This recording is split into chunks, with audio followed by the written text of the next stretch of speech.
Welcome to the show, everybody. It is Monday, and we have a live coaching episode with Zuly. She's a mom of two. She works 12-hour days, and she is trying to build a network marketing business.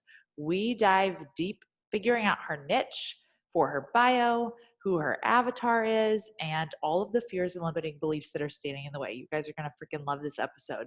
But first, I want to remind you guys that I have my group coaching program opening back up for a limited time. You guys get to jump in, get group coaching with me. There's a training once a week, every single week. There are accountability calls with me for group coaching once a month. We bring in guest speakers. You're also going to get your own Instagram Elite coach to work with to help you with your Instagram, with your content, all the things. So if you are interested in getting on the early bird waiting list, please go over to my Instagram, joyharrington.ig, and ask to get on the early bird waiting list for the group coaching program, because there's going to be some special bonuses when you sign up when we launch. So stay tuned. You guys are not going to want to miss out on this group coaching. Welcome to the show. Why don't you tell everybody where you live, what you do, and what brings you on the show today? All right. So my full name is Zuly Gonzalez. Currently in Florida. I have two boys. I'm married a little bit more of 10 years, a little bit over 10 years. And right now I work for an auto auction company. Okay. That's what I do for a living. And yeah, pretty much we're just trying to get ahead. Yes. And you are coming on because you want help with your avatar and your niche for your network marketing company. Yes. That's correct. Okay. And you're with Amway. That is correct. Yes. Okay. And Amway is a network marketing company. So that's great because we have a lot of people that do network marketing on the show. So you're totally fine. Yes. Tell me, what do you love about Amway? Well, first of all, I get into Amway because of the products. My mom used to sell Amway when I was 18. And I got access to the company, and I was just not selling the home products. I was just selling the makeup because at that time I was more like into that. Yep. Then I stopped doing that, and now since I had diagnosed with some skin issues, I remember that those products back in the days, they were helping me. So I went back to the company. But this time I find mentors. This time I find people that wanted to help me build the business the correct way. That's so cool. I love that. And I love that you have a story specifically around the makeup, because that right there already helps you to like niche down. So tell me, what are you so passionate about helping people do as far as building a business? Why is that so important to you? Because, I mean, for me, I think like right now, especially moms, our time is so limited with our kids. What I want the most is just helping mamas out there, because that's what I'm struggling right now. I want more time with my kids. I want more time with my family. And I know there's a lot of people out there that needs that. Why do you want more time with your kids? Because I work 12 hours every day, and I just need more time with them. Like, they are in need of mama. What are you missing out on when you're at work? I miss everything. I miss my kids just telling me they're hungry. I miss my kids telling me, Mommy, I want to play with you. Mommy, I need more time with you. I miss doing homework with my kid. I miss my husband. I just miss my home in general. So what would be the dream? Being at home, but not just being a stay-at-home mom. I want to be a stay-at-home mom, but / business owner. So describe to me this dream life. You're home with the kids, you're a business owner. Is your husband home too? Is he working? Where do you guys live? How much would you like to make a month? All the things. Wow, it's hard. It's hard because we want so many things. I mean, And we why want is to that buy hard? land. We want to have our kids to be homeschooled. We would love to be just going anywhere and everywhere without having our time limited. I will have a beautiful home. I don't know. I just, everything that you can imagine. Mm. Would you like to be able to pay for your kids to go to college or anything like that? Yes, of course. What would you see yourself doing as far as work went or as far as like impact? Because, yeah, you're going to be home, you're going to be homeschooling, you're going to be traveling, doing all the things. What kind of way would you want to impact the world? What would you see yourself doing in a dream life? Helping others. Helping others have the life that they wanted to have, the life that they dream to have. Because I don't know, I personally feel like when we're little, they show us go to school, go to college, get a degree, and get a good job, and I don't know, I guess retire yourself from there. But they don't. I feel like instead of they asking us what do you want to be in the future, they should be asking us how do you want to live in the future. Mm. Because I feel that if you ask yourself that, I don't know, I feel like you will build your life around that question. I love that. How do you want to live? So, what I hear you saying is that you want to help other busy moms create the life they want with more choices. Yes. So that sounds like your niche to me. Really? I just got my niche. Yes, yes. It's that easy. It's all about sitting here and letting yourself dream. And so I just like to ask my clients when I help them with this really good questions of like, why does Mhm. this mean so much to you? What is the dream life? If you were to picture yourself having everything you already need, so you're not coming from a place of need, what would you Mhm. want to do? What would your message to women be? Like if you could give women one message, what would your message, we call it your message of impact. What would your message of impact be? I would say don't limit yourself.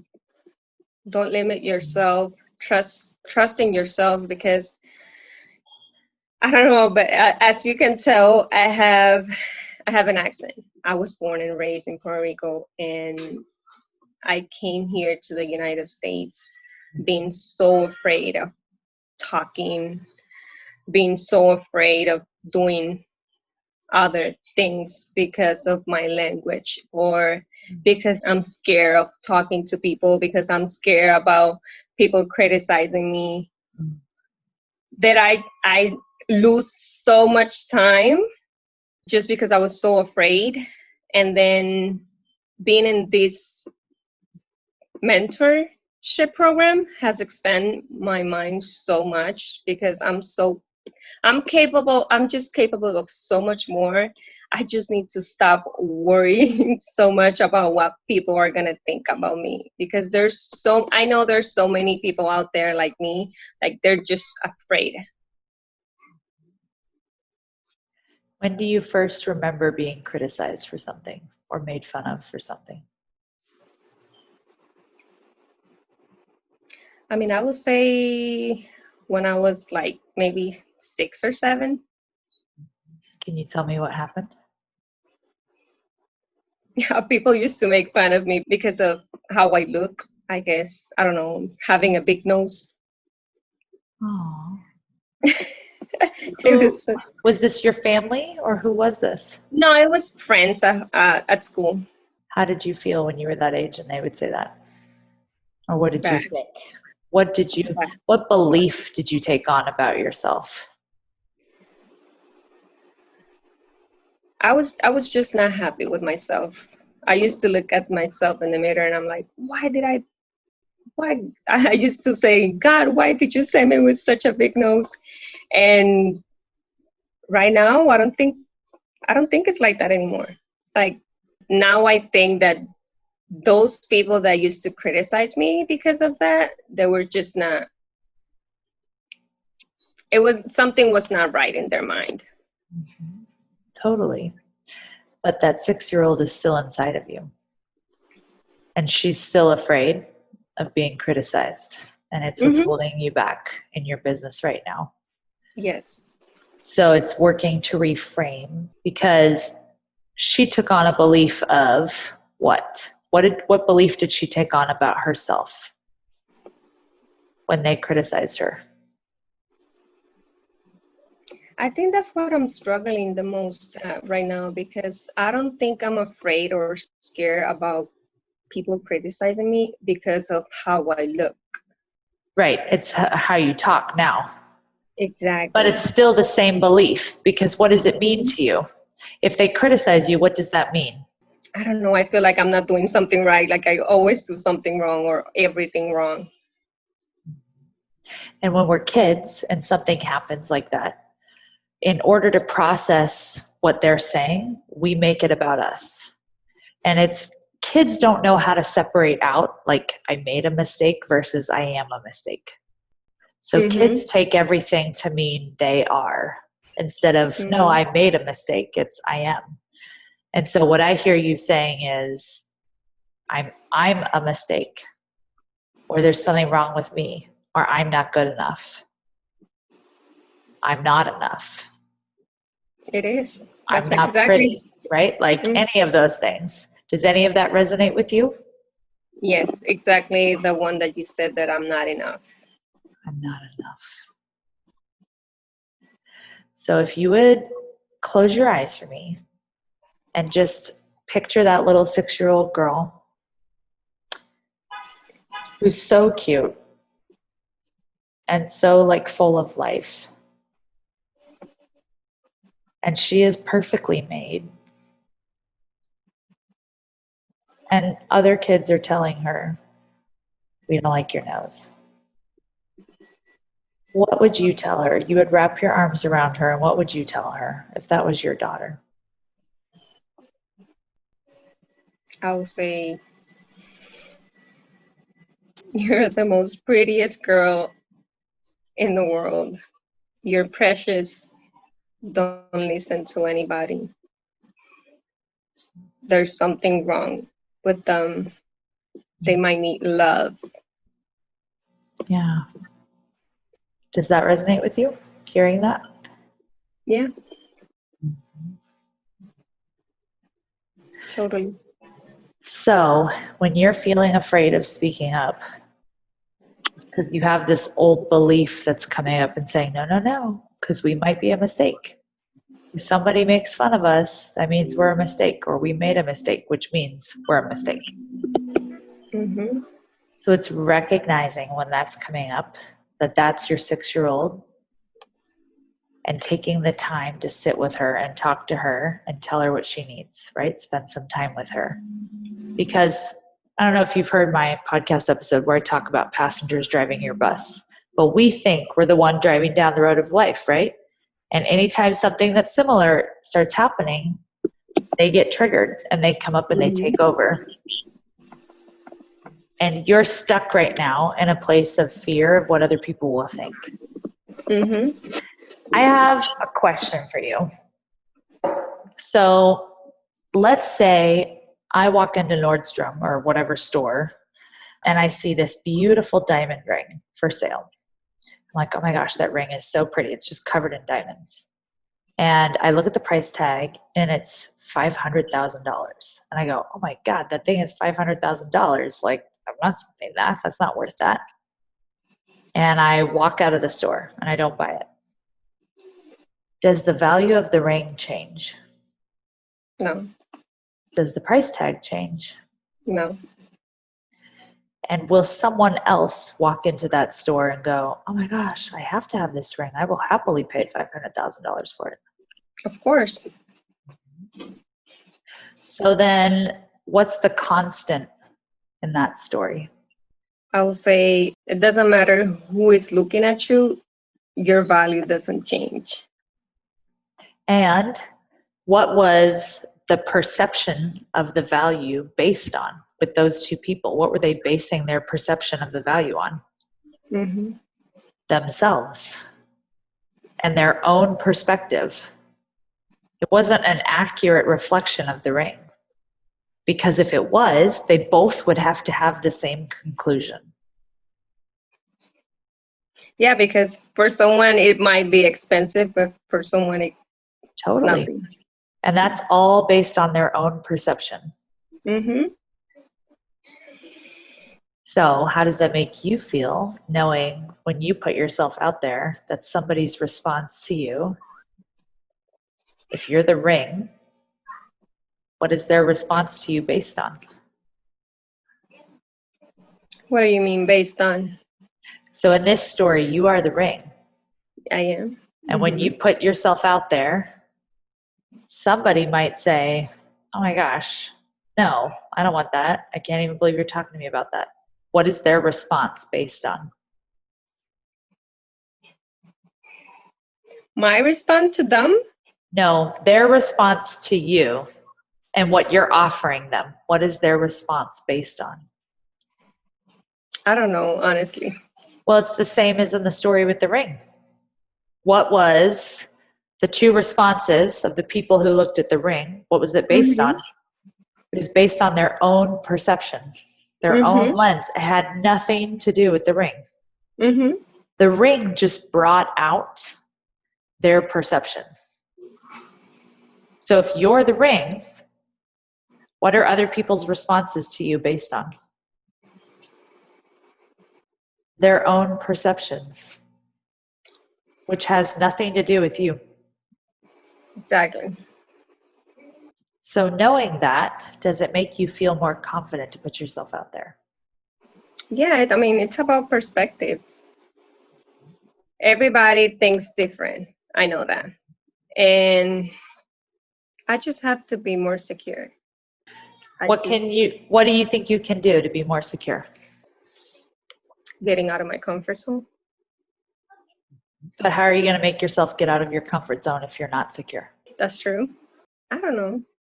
Could you tell yourself something? Could you tell yourself a new story? Because right now you're really buying into the story of I'm not secure when I put myself out there and people are going to not like me. And you've like sold yourself on that story. What would it look like to sell yourself on a new story? I'm worthy. I would love to tell people, you need me in your life. You need what I have in your life. And why don't you? Because I think I'm not enough. But if you tell yourself I'm worthy, Mm-hmm. and this isn't even about me, this is about them and helping them. Mm-hmm. That's another thing. Like, I try to tell to myself, stop thinking about you, because it's not about you. It's about the impact that you're making others. Like, maybe people are not even looking at me the way that I look at me. And I'm just so hard on myself. I'm really hard on myself. Well, we just talked about the ring and how everybody looks at it differently. So Mm-hmm. knowing that, yes, everybody looks at you differently than you look at yourself. Mm-hmm. I think also part of your fear has been because you don't know how to say who you help and with what, right? Because if you were totally confident on who you helped and with what specifically, that would also help you. So getting this niche is very important. So I help busy moms create the life they want with more choices. Now, let's throw in a without statement for that because we want to tell them what they don't have to do. Because everybody has something where they're like, I want it, but I don't want to have to do this thing to get that. So for me, for example, I could tell people, I help you generate more sales on Instagram without feeling spammy or slimy, because I know people don't want to feel spammy or slimy. So what would you tell moms? You can help them create this life without what? Without trading hours for dollars. I love that. Because people always want to save time and money. Mm-hmm. And what you are teaching them is residual income. So that's true.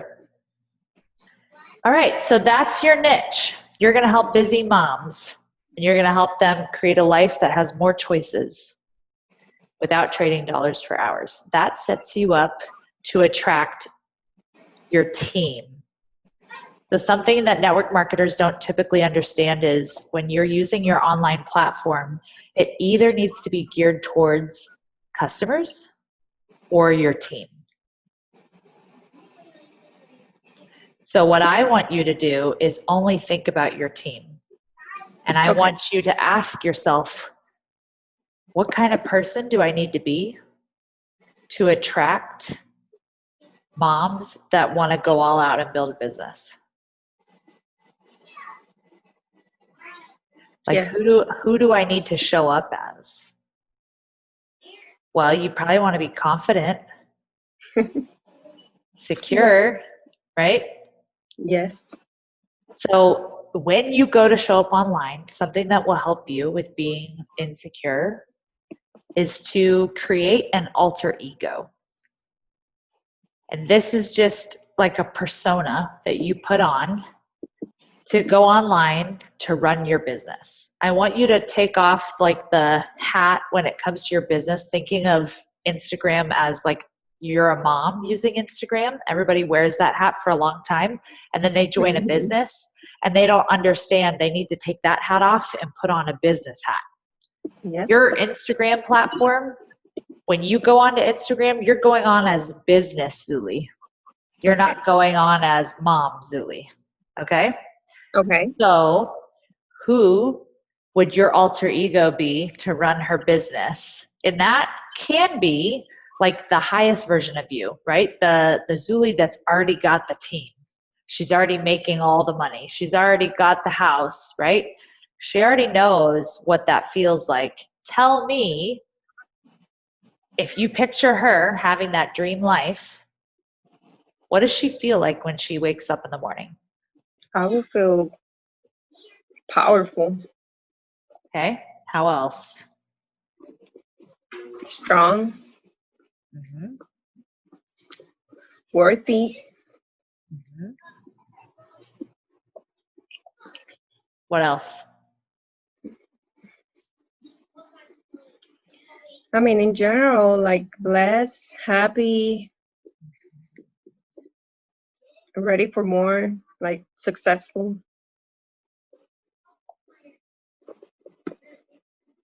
Can you show up feeling this way right now on your Instagram? Yes, I can. Before you go to show up on your Instagram every day, I want you to picture that Zuly with that life. I want you to picture it in vivid detail so that you can feel those feelings in your body right now. Okay. You want to feel those feelings in your body before you go get online because you want to show up as her, right? You want to be like, I am here. I'm running a team. I have a multi-million-dollar business. Like, I know what I'm doing. You should come with me. Because that's when people buy into you. They're not buying into Amway. They're buying into you. Mm-hmm. Okay, so now that we have your niche, where can you find someone on Instagram that has a business that you're like, oh my gosh, if I could trade places with them and have the business they have or sign the kind of clients they're signing, I'd be totally happy. Who are some people you follow that have that? Or that you could go start following? Yeah, because I was just gonna say that. Like, I don't have people on Instagram or Facebook, which is the other social media that I use to look up, basically. Well, tell I me, who do you love to follow that's inspiring to you? Right now the most is, I mean, you and Kayla. Yes, Kayla. Anyone else? I'll say Brianna. Yes. Mm-hmm. Anyone else? Not really. Do you like Rachel Hollis? I don't think I know her. You should look her up. You might like her too. Okay. Just, I ask because this is where you're going to find your avatar, which is your ideal client. So you're going to go to these people's pages and you're going to read their posts, not because you need to read the post, but because you want to see who's commenting on their stuff. Because whoever's commenting on their stuff is your ideal client. That's your avatar. Okay. So you're going to go to these people and you're going to read the comments. I want you to look for complaints people are making, questions people are asking, things they wish they could have, things that resonate with them, right? I want you to look for those kinds of comments, and you might have to read between the lines, right? Be like, what's the emotion really going on behind that comment, right? Mm-hmm. You're going to copy those comments into a file on your laptop, on your phone, whatever. Because when you have enough of them, you can scroll through them to identify themes. You'll see like, oh, there's a theme. A bunch of people are saying something that's kind of similar. It's not the exact same, but it's similar, right? So that will be a common pain point or a common desire. Okay. I want you to make a list of the top like common pain points and common desires. You can use that to create content. But what I teach everybody to do, what I teach my clients to do is to take those pain points and desires, all of the comments you got, and sort them into categories. Okay. You're going to notice there are themes, right? So sort them into categories. And it's good to get at least like 30, right? Not 30 categories, but 30 comments total. Okay. Now you have categories that are your pillars for your business, right? For you to show up online to talk about content. So you're going to have a pillar that might be, for me, it's like, straight up Instagram stuff. Then I have another pillar that's like mindset stuff, right? And I have another pillar that's like broad topics. And then there's subcategories under each one, which are all of their comments. And then you just use those to every day go online and say, I'm going to pick one of these comments and I'm going to write a post that solves their problem with this comment. Because when you show up consistently solving people's problems for free with your content, that's when people see you as an expert, they see you as a thought leader, and they trust you because you're helping them for free. I like that. That's when you start attracting people to you. I like that. Does that all make sense? Yes, and I have a question about that because since most of the people I have is either family or old friends, how can I attract them to the new Zuly? Because all of them, of course, all of them or most of them, they remember me as what I used to be. And I want them to not think about that Zuly, but the new one. Tell me what's more important to you, that your posts resonate with your family or that you build a business because your posts resonate with your ideal clients? Definitely the business. Yeah. So don't post for your family. Okay. And if they have an issue, you can straight up tell them, my Instagram is not personal anymore. It's my business Instagram. Okay. Right? But what I tell everybody is you cannot post for your friends and family. You got to pick. Are you going to post for your friends and family or are you going to post for your business? And when you think of it that way of like, oh, I'm showing up because Instagram is my business. Remember, I'm putting on my business hat. Yep. Mm-hmm. Then you're going to post for your ideal client. You're going to post for whatever's going to build your business. And they'll get used to it. If they say anything, you can have a conversation with them and say, I'd appreciate you not saying things, right? Like, this is my business and I'm using it as a business page. But if you stay caught in this cycle of like, oh no, what are my friends and family going to think? You're not going to be able to show up online for your client. Okay. I don't mind. I don't mind what they think. I just want to build credibility. Yeah. Well, you're going to build credibility with these pain points for your ideal client that you're solving. That's how you're going to build credibility. And always give them actual utility. So things that they can put into practice right now, today, for free. So it can be like, here's one quick step for you to do this, or here's two things, right? And one of your steps can be reach out to me and ask me about my business opportunity, or join my team, right? Or whatever it is. But you should always have some sort of value to offer them that's free right now. Yeah, I was just going to say that because a lot of people just, I think most of MLMs, they offer the same thing. They do. People are very skeptical. Yes, totally. So my quick question to you is, what could you give some busy moms right now for free that want to start creating a life of choice?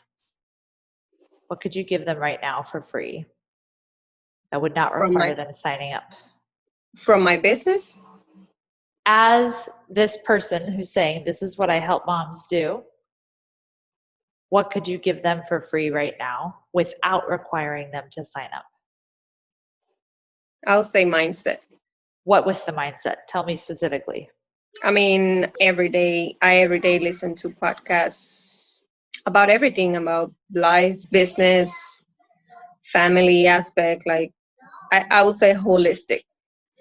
Mhm. So podcasts, you could probably even recommend some podcasts for them to listen to. What else could you give them besides podcasts if you're helping them create a life of more choices? Right now, I don't know. I can't think about anything business wise. I would say products, samples, but other than that, like anything else is not coming into my mind right now. Well, what has helped you besides the business have more choices? What about mentorship? Yeah, true. You could tell them to get mentorship, right? Hmm. Again, this isn't necessarily you're going to be the mentor, but you can tell them mentorship is what's going to get you started, right? Because you only know what you only know. Hmm. Getting a mentor would change that. Tell me how you manage to work 12-hour days, raise kids, and build a business. It's hard. I will just say it's hard. Right now, that's another point that I would say that it had me a little stuck on my business because since I'm spending so much time on my job, I'm not building my business as I want to. Mhm. But how are you making it work right now? I Do don't you have know. a I'll just, do you have a no. schedule? Do you stay up late? Do you get up early? Well, right now, and during the day with my oldest son, I'm homeschooling. And then in the afternoon, I start working until 11:30 at night. And when are you building your business in between that? Well, thank God my husband, my other half, he's there on those meetings helping people when I'm working. Because Okay. unfortunately, our meetings and our time to help people, it's in the evening or afternoon. Yeah. And of course, I'm working at that time. So are you guys building this together? Yes. Does he have his own Instagram? Yes. Okay. You guys aren't going to do one together? We haven't think about that. Okay. Well, I was saying if you guys wanted to advertise it as together, you could say like, we help families, right? Or we help couples do this. That's just a thought. But if you're like, no, I want to do my own thing, build my own team, great. Like, run with that then. I All mean, right. I like it. I like the idea. We can do that. Well, it's whatever you want to lead with. If you want to lead with yourself, that's great too. Podcast, mentorship. What else did you do when you decided, you know what, I don't want to do this life anymore? I want a life of more choices. What did you do? I mean, look for other options. You have to be Yes. open mind. It's so hard to find people like that. And how did you look for options? Mm, well, in my case, I would say it was trust. because that's how I met my mentors. It was based on trust because I didn't really know them before this program, and I had to have trust. Mm-hmm. But I'm saying if you were going to tell other moms, if they were like, you know what, I'm done, I want to live a life of choice, and you're telling them, look for opportunities, awesome. Where could they look? Where should they look to be exposed to other opportunities? Other than me, You can um, mention yourself as one. Yeah. I'm And not where, sure. I mean, social media is full of mentors, yep, coaches. awesome. So I just wrote down these bullet points for you. Podcast mentorships, looking for opportunities. If I were you, I would create some sort of cute little like checklist and put it as like a free thing they can have. Since you said you help busy moms create the life they want with more choices and without trading hours for dollars, tell them get started with these 3 steps. And they get something for free right away that's going to get them started on this path. Recommend a couple podcasts. Since you said podcast, I would give them some specific podcasts that will help. Okay. You told them mentorship, right? Tell them why mentorship is such a big deal. And then you said look for opportunities. I think it's totally fine to say send me a DM, right? If you want to hear about one, or search all over social media. It's not that hard, right? Okay. You find what you look for. But you can also use this as a post, right? You could write this up in a post right now and be like, here's 3 ways to get started creating a life you want that has more choices. Here are your 3 steps to get I going. like it. I like it. Yeah. Yeah. But I would create that into a checklist because moms that are busy want checklists. They don't want other stuff. Okay. How do you feel I'm about that? excited. I'm excited. Yes. So now you know who your avatar is. You know who your niche is. I'll take a picture of these that I wrote down and send it to you. And you can do your avatar research. You know who you need to be online, how you need to show up, what feelings you need to have when you show up. And you already have like a post written that's already going to help people. I know. Thank you. I love it. Oh, I remember what I was going to say. You said it's so hard to find people like that are open-minded and looking for opportunities. That's because you're telling yourself that it's hard. Yeah, and your podcast has been helping me a lot because you always talk about that in your podcast. What is the story that You're finding. You're always Yeah. going to find evidence for the story you're telling yourself. So don't say that anymore. Tell yourself, Mm-hmm. I see opportunities everywhere, right? I meet people that are looking for my opportunity every day, right? Start telling yourself these things. People are coming to me to sign up with my business every day. Tell it to yourself, and you'll be looking for it and you'll see people in a different way. Because right now, you're seeing people as not being open and interested, and you're judging them for it, and it's causing you to not even give them the opportunity to join you. So spot on. Yeah. So you're like making that happen. Yeah. So let's change the story and change your results. All right. Okay, does that make a little bit more sense for you with everything? Yes, a lot more. Okay. Message me if you have any other questions. And thank you for coming on the show today. Yeah, you're welcome. Thank you for giving me the opportunity. Of I'm really course. excited.